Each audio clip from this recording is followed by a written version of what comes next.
Hello guys, welcome to the Bright Ages. Today, I'm going to be making a video on the Pythagorean Theorem, and also know that I am sorry for not posting a long form video for 3 months. You've probably been all wondering where I am. It's just because I haven't really had the time, and I've never had a pause in long form videos for so long. So from here on forth, I won't make that mistake. Anyway, back to the video. What I was saying is that we're going to do Pythagorean Theorem. Now, for those who don't know, because, well, there's still a small minority of people who don't know, what is the Pythagorean Theorem, they may ask. Well, the Pythagorean Theorem is a squared plus b squared equals c squared. And note that this equation only works on right-angled triangles. Right-angled. It has to have a right angle, otherwise you cannot use that theorem.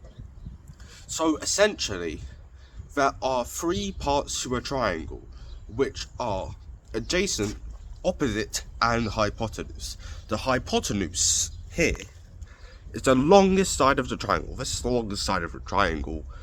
So hypotenuse is c. So a squared of the opposite and adjacent will equal c squared of a hypotenuse. But if you just want to find the side of your hypotenuse without squaring it, then what you have to do is you have to do a squared and b squared.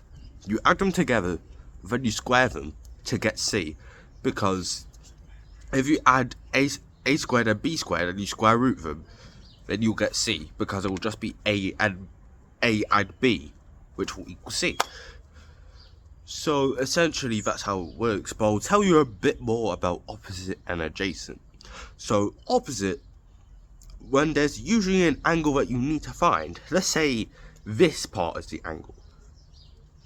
So that means that the angle which you're trying to solve over here, this will be the opposite, but opposite is usually the smallest side of a right hand triangle. So technically this would be for opposite, and the one that's right next to opposite but isn't the hypotenuse, we're only left with one option, and that's the adjacent. Remember that the adjacent is usually the second largest side. Well, sometimes it can vary with the opposite being bigger than the adjacent. It usually doesn't happen at GCSE. So this is the hypotenuse, this is the opposite, and this is the adjacent.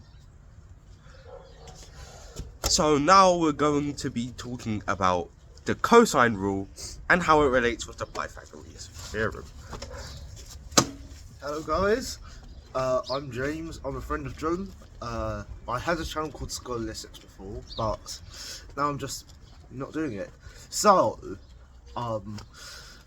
the cosine rule, it is c squared equals a squared plus b squared minus, this is all in brackets, 2 times a times b times cosine the angle c. So you can use it, unlike with the Pythagoras theorem, you can use it with any type of triangle, regardless of whether it's a right angle, whether it's isosceles, whether it's scalene. You can use it at any kind.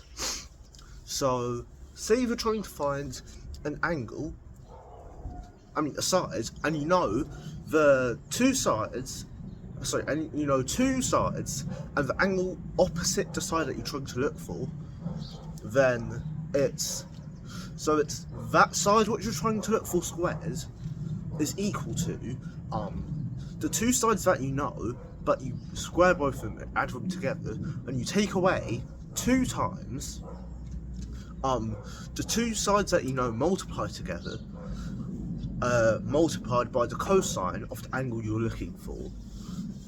So one example would be, say if I had a right triangle, so say if I was going to do a right triangle, I'm going to use the example of a 3, 4, 5 right triangle. I kind of gave away what this is, but the point is, so let's say we have 2 sides, 3 and 4, and an angle of 90, but we don't use the Pythagorean theorem. So we do 3 squared plus 4 squared, which is 25, take away 2 times 3 times 4 multiplied by the cosine of 90, which, if you didn't know, is equal to 0.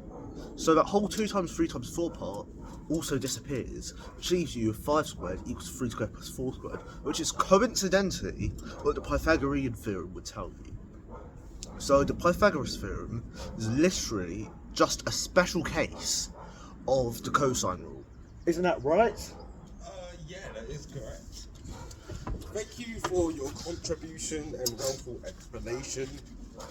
James here is grade 9 in maths, so obviously he spoke at depth about how the cosine rule relates to the Pythagoras theorem. So if you take what he said into mind, there's literally just a special case.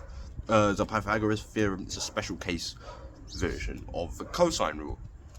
The cosine rule is very important because if you have 2 sides and 1 angle and you're trying to look for the other side, but it's not a right angle triangle usually, then you can use that formula, you can plug in the values, and then you can find that other side. So it's going to be a squared equals b squared plus c squared minus 2bc cosine a, and the a is literally just the angle that you already have.